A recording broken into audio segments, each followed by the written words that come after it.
My grandpa almost fought a first grade ref. It was back in the mid 2000s. We'll start there. St. Joseph Academy, the greatest school in the state of Kentucky. I will say that till the day I die. The Catholic nuns build us different down here in Walton, and that's where me and my siblings went. And at the time, my brother and his classmates were in a first or second grade basketball league at Mary Queen of Heaven. They played on like a 9-foot rim, and it was a skill-based league. That's what they said they officiated it by. They officiated it based off skill. So, for example, if you had a kid who was very advanced in his athleticism or just knowledge of basketball, they would get called tighter for like double dribbles, moving screen, travel. All the actual rules of the sport were called tighter for the more knowledgeable and talented kids, whereas like the less talented kids who didn't know much about basketball, a travel or a double dribble, the first couple times they did it would be a warning, and then eventually it would actually get called. So it was like a learning developmental league officiated based off skill,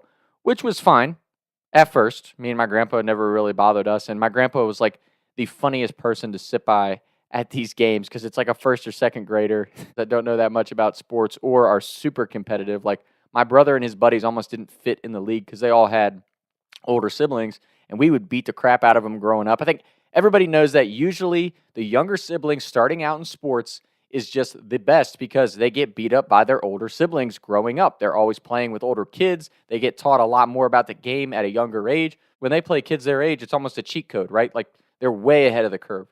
And that was my brother and his buddies on this team, and they dominated through the regular season. And me and my grandpa got in this groove. I would sit next to my grandparents at the game, and my grandpa would just be saying the funniest shit in the side of my ear. Like the whole time they're playing, he's screaming shit in my ear, like talking shit about these little first and second graders.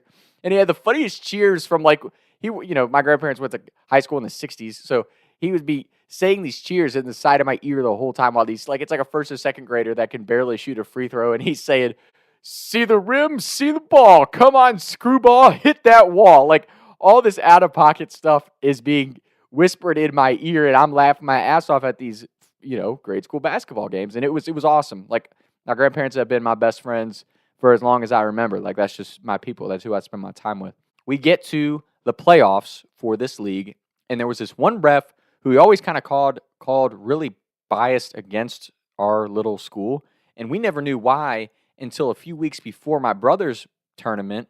My sister's team got knocked out, and the refs were just, it's one of those things. Like, everybody knows that the refs are part of the game. Like, sometimes you do have to win a game by 20 to win a game by 2. Like, ref bias is part of life, especially on the professional level, Kansas City Chiefs.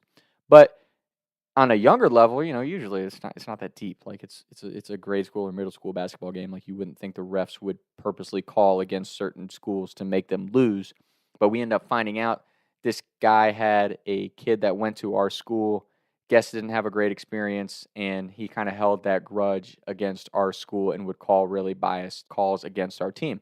So he basically cost my sister a chance to win her little middle school championship. And I'm just saying that because we have a tight-knit family. So now me and my grandpa are aware of this going into my brother's tournament. And this same ref is calling my brother's game days after he just basically cost my sister and her team a tournament. So we go in to my brother's first round of his tournament, and we're watching it like hawks, right? We're like, they're a 1 seed. They've earned this. Like, we better not have biased calls in this game. Like, it's just how me and my grandpa are talking going into it. They're little kids. We're not going to take shit out on the little kids. And if you don't want to call travels and double dribbles a few times because the kids are learning, totally understand that. But we're watching my brother and the 2 other kids that were just advanced basketball players for their age. They're getting the tar beat out of them. Like, they're getting hacked, smacked in the face, like to the point where my brother and his buddies are like almost crying because they're getting fouled and shit so hard. And then they have the audacity to make these like heinous calls, like a moving screen and shit against my brother and his buddies. I'm like, this is just wrong. Like, watching the game, we're like, this is just wrong. And then we find out that the ref who's making all these really bad calls, he has family that goes to the school that we're playing. Long story short, my brother hits a ridiculous, like, as a first or second grader, crazy fadeaway hook shot goes in off the glass at the buzzer. And me and my grandpa are going crazy. We're like, that was insane. That was insane. They won the game. So they win this crazy first round tournament. And we had to be back in the gym the very next day. And my grandpa literally says, in the middle of the celebration, my grandpa's like, that was the worst officiated game I've ever seen. And he's like, look at him running off. And that's one thing, right? Like high school, college, above, I understand. Like even if you call a good game as a ref, someone probably wants to kill you at the game. So I understand when those guys fly out of the gym.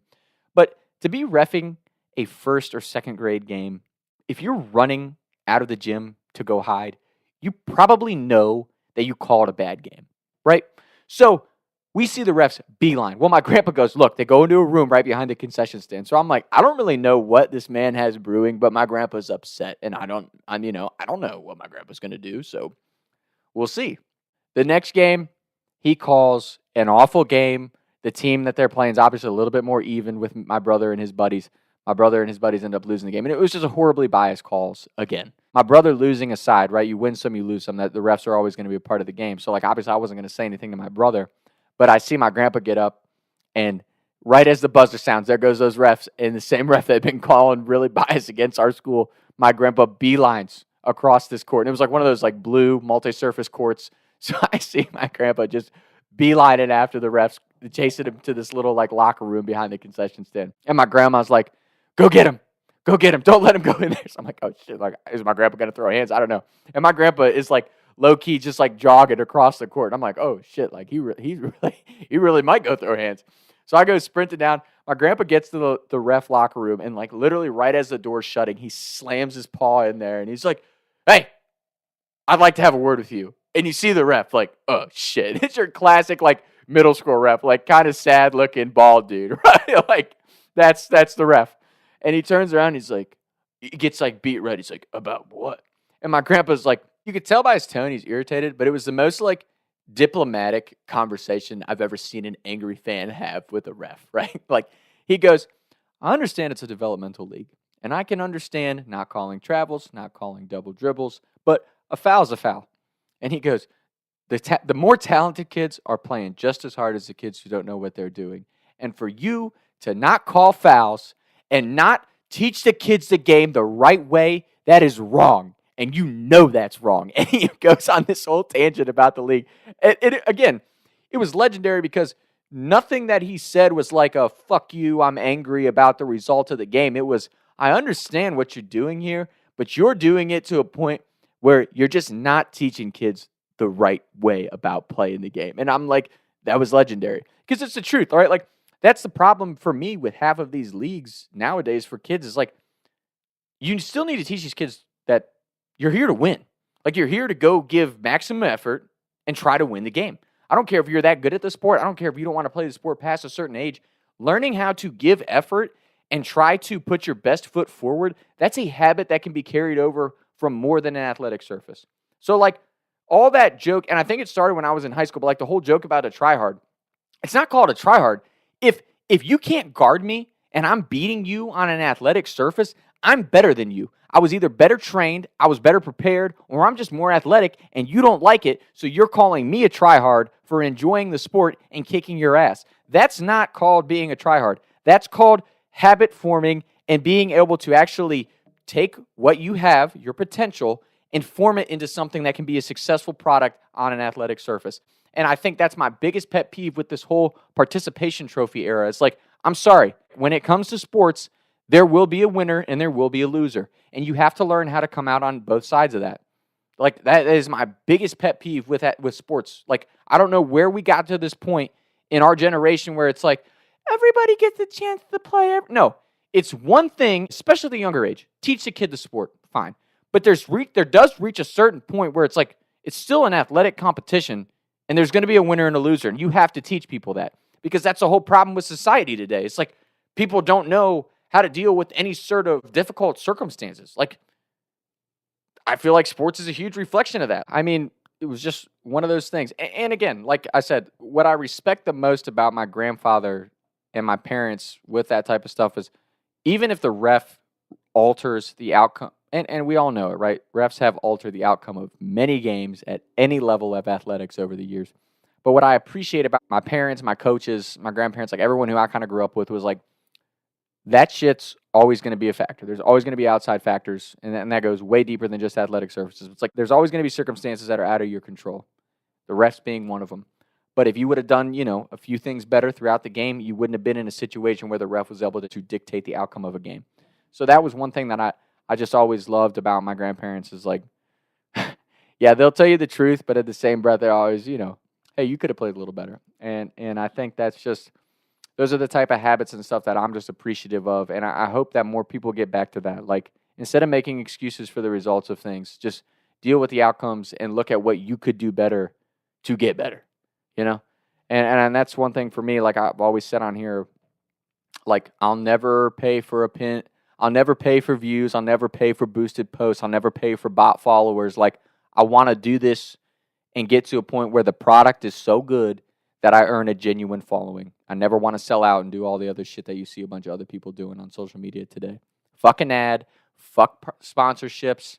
I want to be genuinely good at creating content and putting out shit that's good enough for people to follow me. So, if TikTok all comes to an end in the next 90 days, I sure hope that I get to see my followers kind of switch over to YouTube and Instagram because I'll never stop making content. I'll keep grinding until the day that I die. And I might make it, I might not, but I promise you I will go down swinging. That's just how I am. And again, I can't tell you enough how much I appreciate everyone who's been following since day one. Felt like it was fitting to tell a story about my grandparents because we did make a movie about them. We got about 45 hours we're making a movie about them. We got done filming this past fall. We got about 45 hours of footage to go through and line up and turn into a legitimate professional product. But I'm super excited about that short film.